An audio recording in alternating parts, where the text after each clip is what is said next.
Good morning all the students of 10th class. बेटा आज की इंग्लिश की क्लास में हम नया चैप्टर स्टार्ट करेंगे, chapter 3 2 stories about the flying. अब चैप्टर के नाम में क्या है कि हमें इस चैप्टर में 2 पार्ट पढ़ने हैं।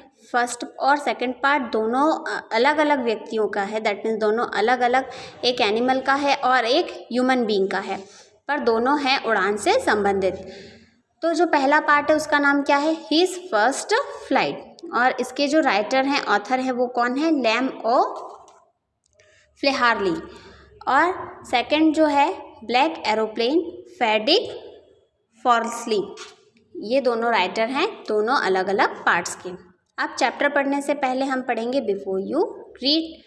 Since the earliest time humans have to dream to conquer skies, here are 2 stories about flying.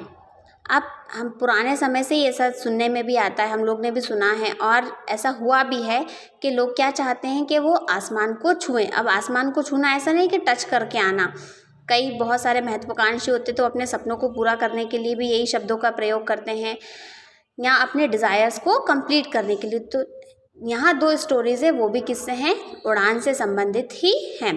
तो पहला है जो इस स्टोरी में हम पढ़ेंगे वो, a young seagull is afraid to fly. Seagull एक पक्षी का होता है, समुद्री पक्षी होता है जो ज़्यादा ऊंचा उड़ता नहीं है।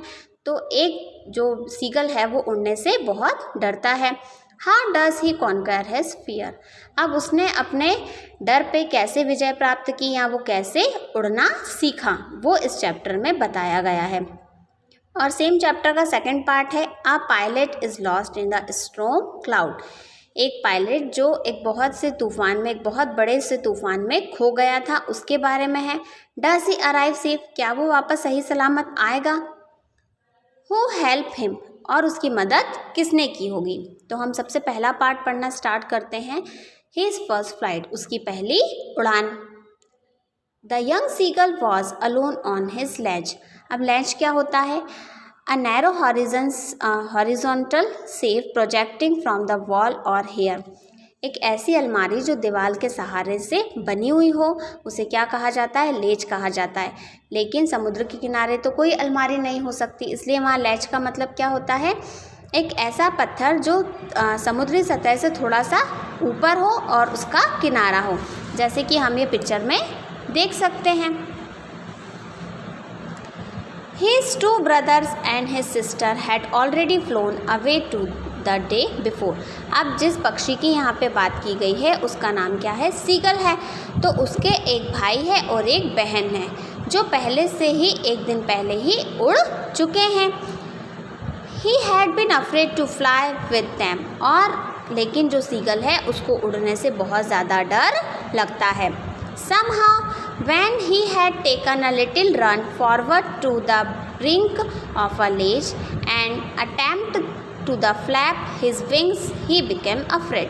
अब उसने एक बार कोशिश भी करी थी कि वो जो लेंच है, वो जो बाहर की तरफ निकला हुआ पथरीला हिस्सा है, उस पे से उड़ान भरे।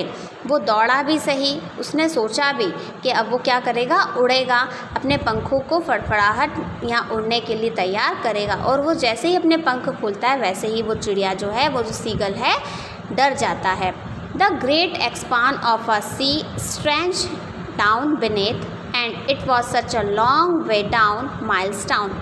अब वो अपने आप से क्या कहता है कि ये जो हिस्सा है ये बहुत बड़ा है, बहुत दूर तक फैला हुआ है और बहुत ज़्यादा गहरा भी है, मीलों ज़्यादा गहरा है। He felt certain that his wings would never support him। और उसे क्या लगता है कि वो अगर एक बार दौड़ के उस चट्टान पे से उड़ गया और अगर उसके पंखों ने उसका साथ नहीं दिया तो उसके पंख उसका साथ कभी देंगे ही नहीं। ऐसा कौन सोचता है, सीगल सोचता है। So he bent his head and ran away back to the little hole under the ledge where he slept at night। तो वो क्या करता है कि वहाँ से मुंह छुपाते हुए दोबारा भाग जाता है, अपना सिर नीचे करता है और वापस उस होल में चले जाता है जहाँ पे वो रहता था और रात को फिर वहीं सोता है। Even when each of his brother and his little sister, whose wings were so shorter than his own, ran to the brink, flapped their wings and flew away, he failed to the masters of courage and to take that plunge which appeared to him so desperate। अब क्या होता है कि अब वो आगे बताते हैं जो ऑथर हैं कि उसका एक बड़ा भाई और उसकी छोटी सिस्टर मतलब छोटी बहन जिसके पंख अभी बहुत ज़्यादा छोटे हैं। किससे छोटे हैं? कंपैरिजन किया गया है सीगल के और उसकी बहन के पंखों के बीच में। लेकिन वो फिर भी उस ब्रिंक पे दौड़ जाती है, अपने पंखों को फड़फड़ाती और फिर उड़ भी जाती है। लेकिन ही फेल्ड, ही किसके लिए बोला है यहाँ पे? सीगल के लिए। लेकिन सीगल अपने अंदर साहस भरने में क्या हो जाता है? नाकाम हो जाता है, फेल हो जाता है और उसे क्या लगता है कि ये उड़ान भरना समझदारी का काम उसको बिल्कुल भी नहीं लगता है। वो सोचता है कि उड़ान भरने का कोई मतलब ही नहीं है क्योंकि वो उड़ने से डरता है। His father and mother had come around। अब क्या होता है? सीगल के मम्मी और पापा उसके पास आ जाते हैं। Calling to him shrilly। अब shrilly का मतलब क्या होता है? चिल्लाते हुए या डांटते हुए। Upbringing him and threatening to let him starve on his ledge unless he flew away। अब वो क्या होता है आगे कि उसके मम्मी पापा आते हैं श्रीगल के और उसे बहुत ज़्यादा डांट पड़ती है। अब डांट क्यों पड़ती है उसको कि और उसे थ्रेटन का मतलब क्या होता है? चीखना या ज़ोर से डांटना। और अपब्रेडिंग का मतलब भी वही होता है, धमकाना थ्रेटन को बोल सकते हैं। अपब्रेडिंग का मतलब होता है डांटना। तो वो उसे डांटते हैं कि तू जब तक यहाँ भूखा नहीं मरेगा तब तक तू उड़ नहीं पाएगा। But for the life of him he could not move.